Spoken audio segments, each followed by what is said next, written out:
Hello छात्रों, नमस्कार, जय श्री राम। मैं हूं आपका तो DKS और आपका हमारे चैनल पर हार्दिक स्वागत है। दोस्तों, आज की इस क्लास में हम पढ़ेंगे 12th क्लास के मैथ के और फॉर्मूला के बारे में पढ़ेंगे। और इस क्लास में हम देखेंगे अवकलन या कहें तो डिफरेंशिएशन, जिसको हम शॉर्ट ट्रिक के माध्यम से और उस कंसेप्ट के माध्यम से जिससे हमें कोई भी सूत्र जो है रटना ना पड़े, जिसको हमें बार बार याद करना ना पड़े, तो हम उस विधि को समझेंगे, उस मेथड को समझेंगे। यहाँ पर आप देख सकते हैं दोस्तों, चाहे वह इंटीग्रेशन यानी कि समाकलन हो या फिर कहें तो अवकलन यानी कि डिफरेंशिएशन हो, किसी भी तरीका का फॉर्मूला आपको याद करने की ज़रूरत नहीं है। इसी वीडियो के माध्यम से आप उस कंसेप्ट को समझ पाएंगे जिस कंसेप्ट के द्वारा आप बिना किसी फॉर्मूले को रटे हुए या कहें तो याद करे हुए, यदि उस कंसेप्ट को आप समझ जाते हैं तो जितने भी इसमें फॉर्मूला हैं उनको आप इस कंसेप्ट के द्वारा याद कर सकते हैं।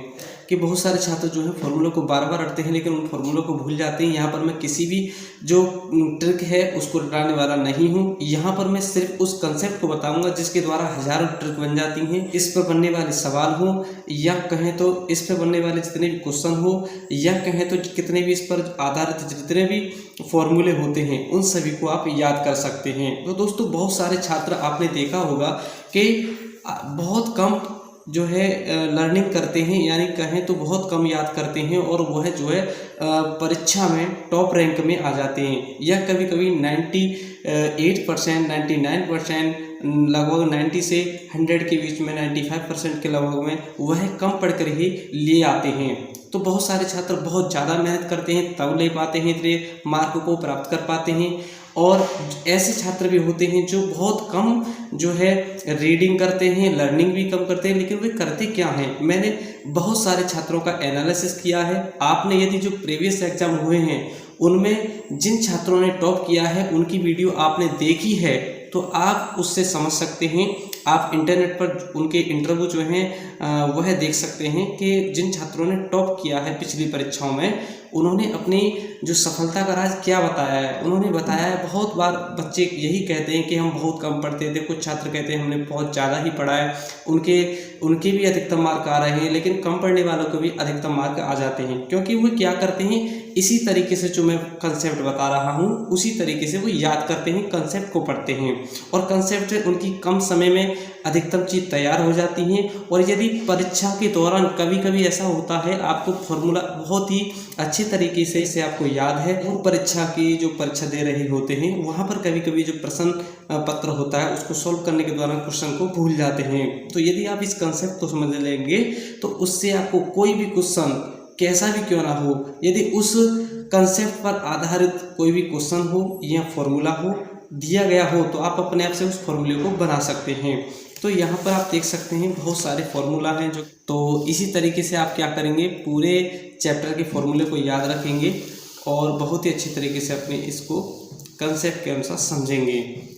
दोस्तों, बहुत सारे छात्र ऐसे हैं जिन्होंने बहुत ही कम पढ़ा परीक्षा में लेकिन उनके अधिकतम मार्क आए, वे टॉप रैंक में आ गए। दोस्तों, यह जो वीडियो है आप सभी के लिए बहुत ही ज़्यादा इम्पोर्टेंट है।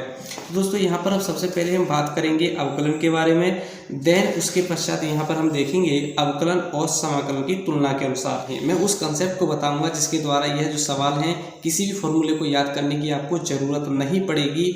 आप जो हैं किसी भी फॉर्मूले को पढ़ते हैं तो आप उसके कंसेप्ट को क्लियर करें ताकि आपको जो है अधिकतम अंक प्राप्त हो सकें।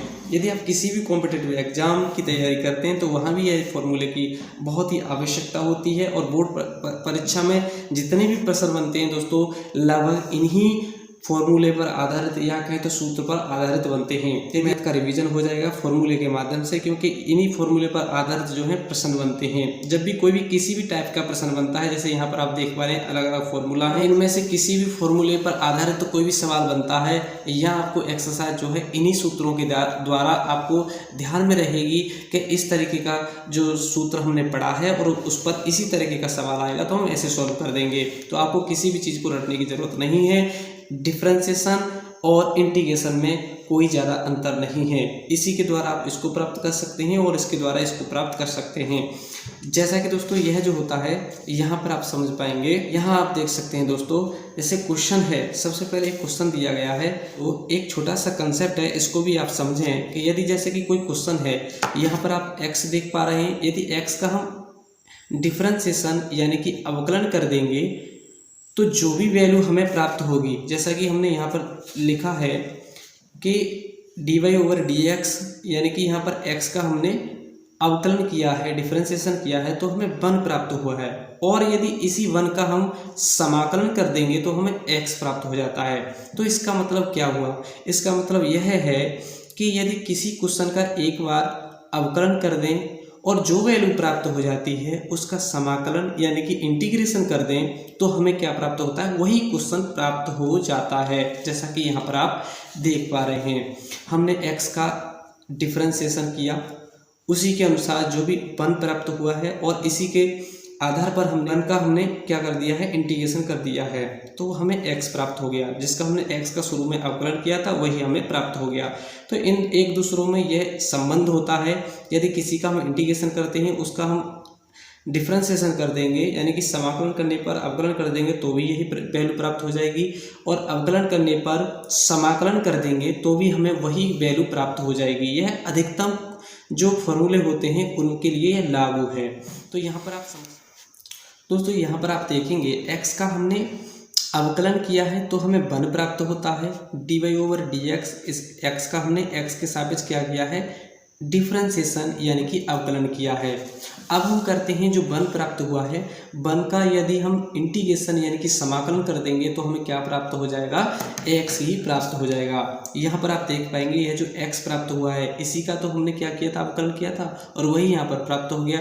तो यहाँ पर आप समझ पाएंगे जिसका हमने अवकलन किया उसी का समाकलन कर दिया तो वह वैल्यू हमने शुरू वाली वैल्यू प्राप्त हो गई है, यानी जो क्वेश्चन था वही प्राप्त हो जाता है। यहाँ पर जो वैल्यू क्वेश्चन के द्वारा हमने सॉल्व की थी, तो जैसे x का किया था अवकलन तो हमें x ही प्राप्त हुआ है। तो यहाँ पर देखेंगे dy/dx यानी x के सापेक्ष किसका कर रहे हैं? हम e⁻x का अवकलन कर रहे हैं।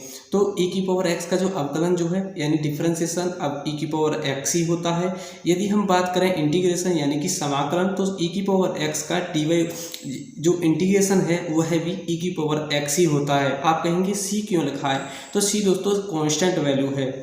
यहाँ पर आप देखेंगे आगे आप देख सकते हैं dy/dx log x का हम यहाँ पर क्या कर रहे हैं? अवकलन कर रहे हैं। यदि हम log x का अवकलन करते हैं तो हमें जो वैल्यू प्राप्त होती है 1/x वैल्यू प्राप्त होती है। और यदि 1/x का ही डिफरेंशिएशन किया है हमने, log x का डिफरेंशिएशन किया तो हमें 1/x प्राप्त हुआ। और यदि 1/x का, और यहाँ से आप देख पाएंगे जो 1/x प्राप्त हुआ है इसी का 1/x का इंटीग्रेशन हमने कर दिया है तो log x हमें वैल्यू प्राप्त हो गई है। आप इस कंसेप्ट को समझ पा रहे होंगे। अब आप देखेंगे कि sin x है, sin x का यदि हम dy/dx यानी x के सापेक्ष इसका अवकलन डिफरेंशिएशन यानी कि अवकलन कर देते हैं तो sin x का जो dy/dx यानी कि अवकलन जो है cos x होता है। sin x का अवकलन cos x होता है। और यदि cos x का ही क्या करेंगे आप? इंटीग्रेशन कर देंगे, समाकलन कर देंगे तो आपको क्या प्राप्त हो जाएगा? sin x प्राप्त हो जाएगा। यहाँ पर आप देख पा रहे हैं cos x का sin x, और यहाँ पर आप देखेंगे sin x का cos x और cos x का sin x हमें प्राप्त होता है। आगे आप देखेंगे dy/dx cos x यानी अब हम किसका कर रहे हैं? डिफरेंशिएशन कर रहे हैं cos x का।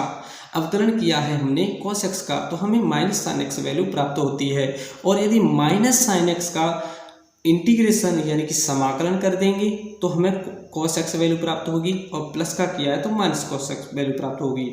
आगे आप देख पाएंगे कि x dy/dx tan x यानी यहाँ पर हम tan x का जो है हम डिफरेंशिएशन कर रहे हैं यानी कि अवकलन कर रहे हैं, तो उसका वैल्यू जो प्राप्त है हमें क्या है? sec² x होती है। tan x का जो डिफरेंशिएशन होता है वह होता है sec² x, जबकि इसका हम इंटीग्रेशन यानी कि समाकलन कर देंगे sec² x का ही तो हमें tan x वैल्यू प्राप्त होगी, जैसा कि आप यहाँ पर देख पा रहे हैं। तो दोस्तों इस तरीके से इन फॉर्मूले को आप याद रखेंगे। यदि किसी भी जो फॉर्मूला है आपको, यदि कोई भी फॉर्मूला आपको अभी भी समझ में नहीं आया है तो प्लीज़ कमेंट में ज़रूर बताना, और ज़रा सी भी वीडियो आपको अच्छी लगी हो तो भी कमेंट में ज़रूर बताना। और जहाँ पर भी आपको लगे कि यहाँ पर हमें कहीं पर समझ नहीं आ रहा है तो कमेंट में ज़रूर बताएंगे, आपके लिए बहुत ही अच्छे तरीके से समझाया जाएगा। आप समझते हैं सभी फॉर्मूले को। दोस्तों यहाँ पर आप देखेंगे अवकलन के बारे में। अब हम देखते हैं कि जो भी फॉर्मूले हैं, जितने भी फॉर्मूले बनते हैं, उन सभी के बारे में समझ लेते हैं। एक बार में थोड़ा सा रिवीजन कर लेते हैं। यहाँ पर लिखा हुआ है 12th मैथ और फॉर्मूला। यहाँ पर अवकलन की बात कर रहे हैं। नेक्स्ट वीडियो में जैसा कि मैंने अभी आपके लिए दिखाया, जैसे कि दोस्तों आपने देखा कि अवकलन और समाकलन दोनों ही मैंने आपके लिए समझाई। तो यहाँ पर अवकलन के बारे में समझ रहे हैं, तो अवकलन के जितने फॉर्मूले हैं उनको पढ़ते हैं और समझते हैं। जैसा कि यहाँ पर आप देख पा रहे हैं डिफरेंशिएशन यानी कि अवकलन। तो सबसे पहला जो फॉर्मूला होता है वह होता है dy/dx यानी कि c। यहाँ पर c क्या है?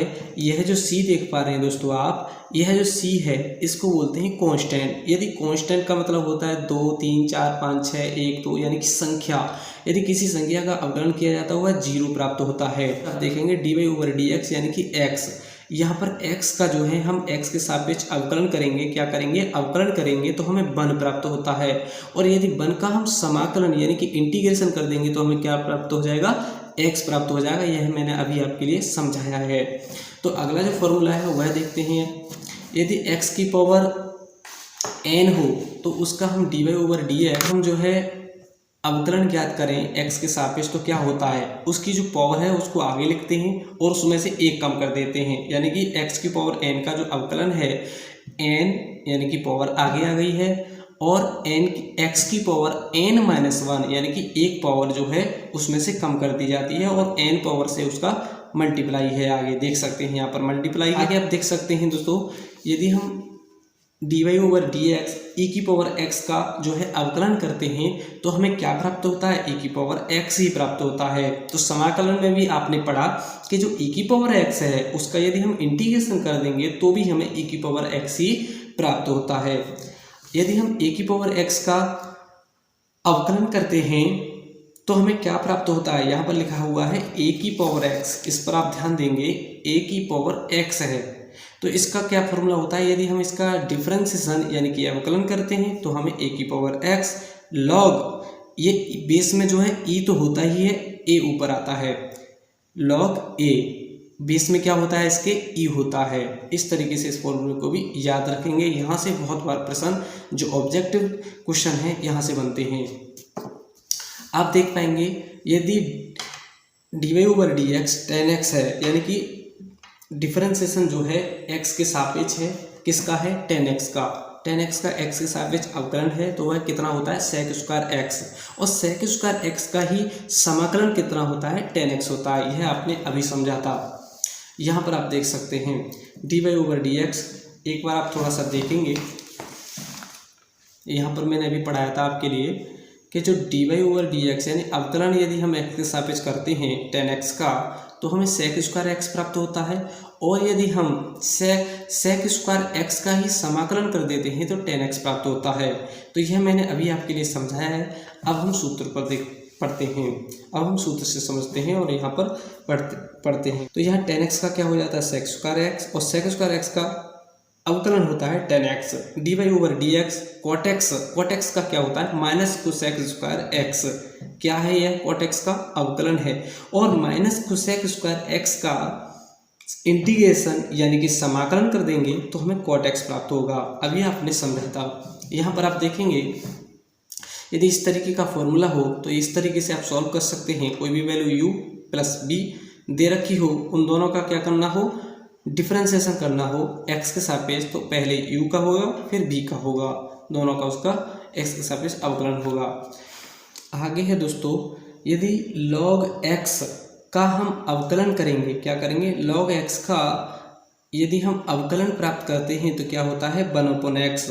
और यदि 1/x का समाकलन कर देंगे, 1/x का क्या कर देंगे? समाकलन कर देंगे तो हमें log x प्राप्त होता है। तो log x का क्या होता है? बेस में तो e होता ही है, इसका 1/x होता है और 1/x का इंटीग्रेशन यानी कि समाकलन log x होता है। आगे आप पढ़ेंगे dy/dx log बेस में दिया है a, प्रत्येक में क्या था? e था, लेकिन यहाँ पर बेस में a है। log बेस में क्या है? a है और x का हमें क्या चाहिए? इसका चाहिए हमें अवकलन यानी कि डिफरेंशिएशन। तो इसका होता है 1/x log बेस में क्या है? a और e। यह आप इसको ध्यान रखेंगे। आगे है यदि dy/dx साइन एक्स है।